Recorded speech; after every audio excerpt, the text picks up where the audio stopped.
Hey guys, Brian Titanium Training LLC here in Fort Walton Beach, Florida, bringing you your Monday motivated, muchly awesome, that's right, muchly awesome, awesome workout for your Monday. So, let's talk about your protocol, and then we'll get into the exercises like we normally do, and then we will chop, go from there. So, what you guys got going on today? You guys have 2 sections of exercise and a fun little finisher at the end, as we try to do as a general rule during the course of the week. So your first section of exercise, you guys have 3 exercises. With your 3 exercises, what you're going to do is you have 5 sets of 5 for the first one, and then 3 sets of whatever reps for the second 2 exercises. So what you're doing is you're going to go 1, 2, 3 through everything, and then your last 2 rounds are just going to be that first exercise. The same thing goes for the second section of exercise. You're going to do 3 exercises, 1, 2, 3 rounds, and then your last 2 rounds are going to be 5 sets, 5 each side. That's what you guys got going on in that section of exercise. So with that, as you can tell on this side of the board, you have 5 each side for the first exercise, 10 each side for the second exercise, and then 20 total for the last exercise. Same thing applies down here. 5 sets, 5 each side for the first exercise, 3 sets, 10 total for the second exercise, and then 3 sets, 20 total for the last exercise.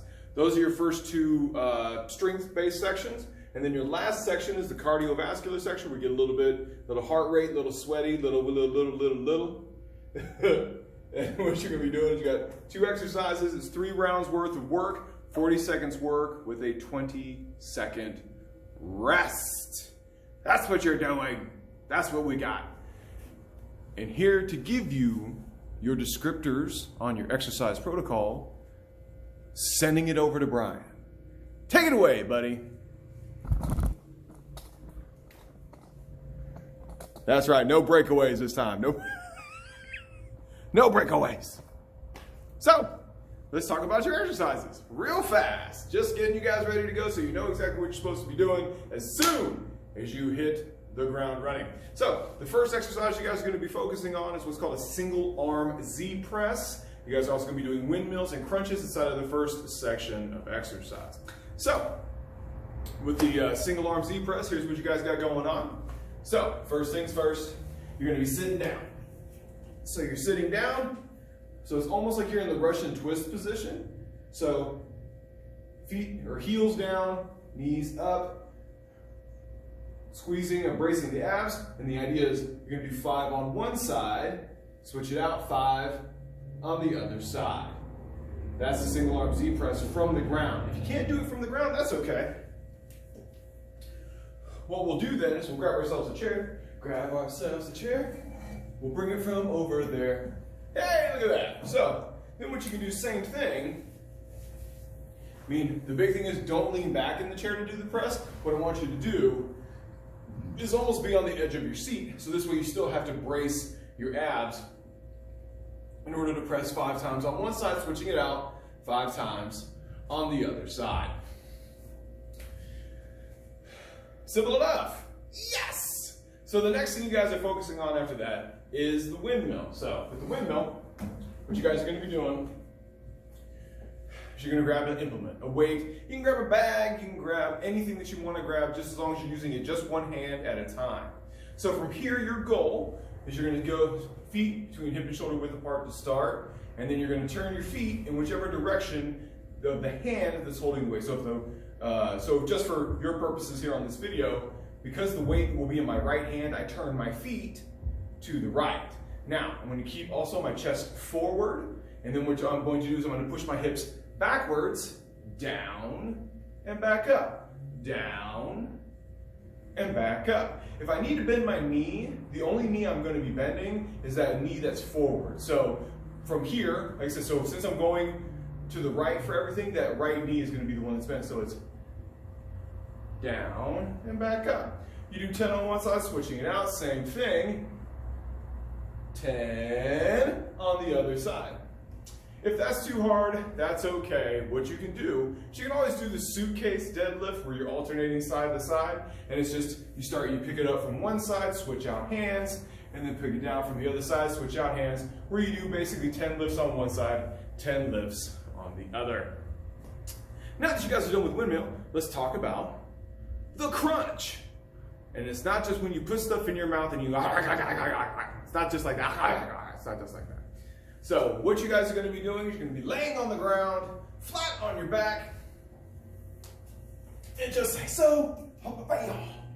Now, while you guys are laying down on the ground, you can do this several different ways. The first way I'm going to get you to do is the idea is to get your lower back from the top part of your glute to the bottom part of your rib cage to stay on the ground as best as possible. And then what you're going to do is you're just going to roll that rib cage forward. You're just like reach for your heels, keeping your hands on the ground, reach for your heels, and then back down, reach for your heels, and then back down. If that's too much, that's okay. You can always put your hands behind your head and do the same thing. And then back down. Because all you're trying to do is get that top half, or the top portion of the abdomen. Because we're going to knock on the bottom portion on the second section of exercise. So, and if you can't do that from here, you can always do it on the couch. Honestly, you can do it exactly like this, just laying on the couch or on a bench or something like that. So, that is section 1. Yay! No more cutaways. Let's go right into section 2. So, without the cutaway, let's talk about the single leg deadlift. So the single leg deadlift, kind of sort of like the windmill, except for you're working inside of a completely different plane, but you're still doing that hip hinging motion. So what you're going to do is you're going to get your feet between hip and shoulder width apart. So this is what it looks like from the front.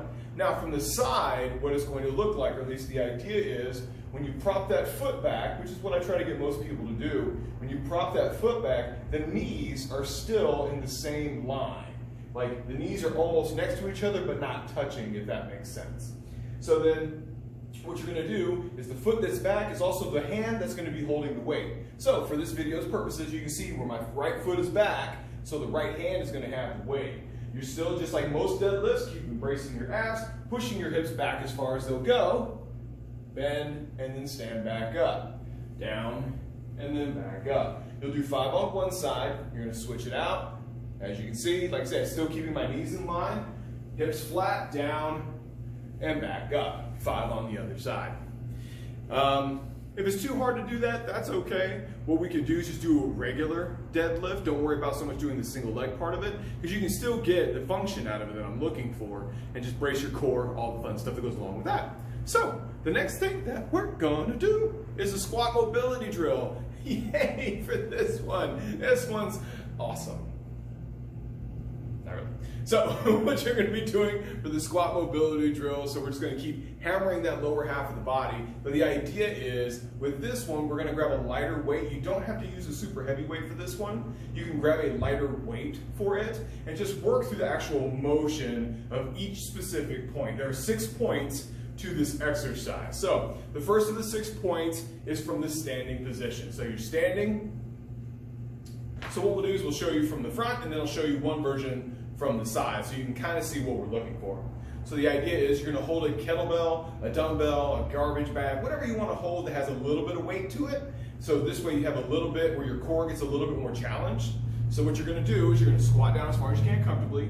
You're going to release the weight. You're going to pick your hips up, stretching out your hamstrings. You're going to sit back down, curl the weight back to the chest, and then stand all the way up. That's the front view. And that's the first 6 points. So let's do it from the side view so you get a little bit better idea of what I'm talking about. So feet between hip and shoulder width apart. You squat down as far as you can comfortably. Uncurl the weight. Stretch the hamstrings out. Sit back down. Curl the weight. And then stand back up. Now, if it's too hard to do that with the weight, as you saw, I just put my hands together in the front of my body and just did the entire motion of it through the course of the exercise. And like I said, it's just sit down, hands to the ground, stretch your hamstrings, sit back down, bring your hands back to your chest, and stand back up. 1, 2, 3, 4, 5, and then 6. That's what we're doing today. Now that you're done with that, let's start about the next exercise, which is the lying leg raise. Like I talked about in the first section of exercise, this exercise, the idea is to try our best to kind of focus on that lower abdomen area. I apologize for continuing to look off. Sometimes shadows and weird things come in through the side of my eye, so I look as if someone's trying to run in on me or something. But what you have is a lying leg raise. That's what you have going on. So What you're gonna do is you're gonna lie flat on your back on the ground. Now with this one, what we're gonna do is I'll actually bring in the chair for this one so you guys can see a different example. So, once again, if you can't do this from the floor, don't do it from the floor, that's okay. It's not that big a deal to not do it from the floor. You can actually do it on the couch or from a chair or something like that, and I'll show you those here in just a second. So, what you can do from the ground, the idea is, you want to keep your feet straight, and once again, anytime we lay flat on our backs on the ground, the goal for the exercise is to get it to where the top part of my butt, all the way up through my spine, is as close to the ground as possible. So it means you might have to tuck your butt up a little bit, and you know, like something, so I can feel from the top part of my butt all the way to my shoulders what's on the ground. Now from here, I'm gonna put my feet together, and then up, and then back down. Trying my best to keep everything on the ground, up, and back down. And like I said, the goal is to try and focus on that lower abdomen area. Now, if that's too hard, that's okay. You can always do it just like this, same thing, up. So this way, like I say, you can still focus on it, because sometimes what happens is the hip flexors and the psoas muscle take over, and then it starts pulling on that lower back as you're trying to do the exercise. And that's cool. Now, if that's too much, where's that chair? There we go. You can always do it from the chair. Like it's too hard to not let it all the way down. You can just here, from the chair, and down, touch that chair, and then come back up. You're still getting tension out of it. It's just you're doing like a half rep instead of a whole rep, which still gives you exactly what you're looking for. Kick to try and get up, because I'm kind of like a turtle. Once you guys are done with the lying leg raise, like I said, you can do it on the ground or you can do it from a chair. That's completely up to you how you decide to do that. Now that we're done with sections 1 and 2, and remember, inside of sections 1 and 2, what you're gonna do is you can do 3 rounds of everything, and then that top exercise, you'll do 2 more rounds of that. And you do that in section 1, and then for section 2. Now let's talk about the finisher. Finger guns, pew pew pew. So the last 2 exercises that you have here, your goal is to set a timer. You can use let me slow it down. Let's take it down, ladies and gentlemen. Let's jazz it up some. So what you guys got going on? You have thrusters and jump rope. You're gonna go back and forth between those 2 exercises for 3 total rounds worth of work. This is a 6-minute finisher because it's 40 seconds worth of work and a 20-second break. So 1, 2, 40 seconds work, 20 seconds break, judo chop, and that's what you got going on. So the first exercise you guys are looking at is the thruster. The idea is to hold weights here with your hands at your shoulder height. And then what you're going to do is you're going to do full squat first, and then you're going to stand up, and then you're going to press those weights overhead, and then bring it back down. Full squat, and then press overhead. If that's too much to do, that's okay. That's when you get the chair involved.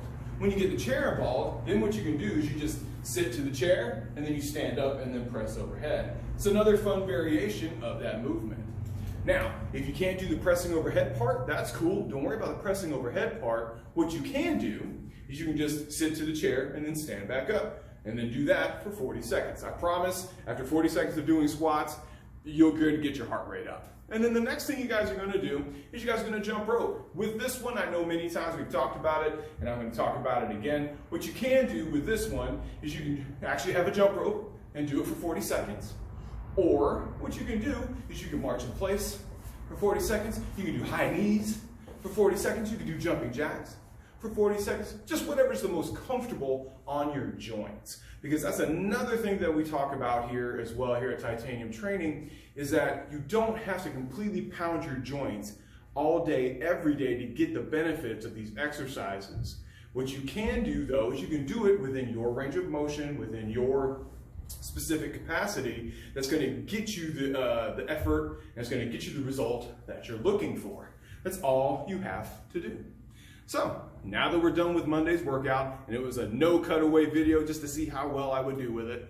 I personally don't like it. I'm probably just going to go back to the chop sake version of it, or the chop whatever part where it does the weird things in between the parts. I'll probably go back to that, because this, I mean, don't get me wrong, it's a one-take wonder thing. It came out almost exactly the same. Like I said, just without the chop parts in it. That's it. That's the only thing. That's the only difference.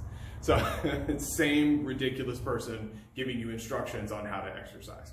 But now that you guys are done with the workout program for today, thank you guys very much for coming in. Thank you guys very much for watching the videos, liking, commenting, subscribing, and sharing all the fun stuff, tagging us in all of your fun little posts and bits, telling everybody what you guys are doing, where you're doing it at, how well you guys are doing. Much love to all of you. Enjoy your workout, and we'll see you tomorrow.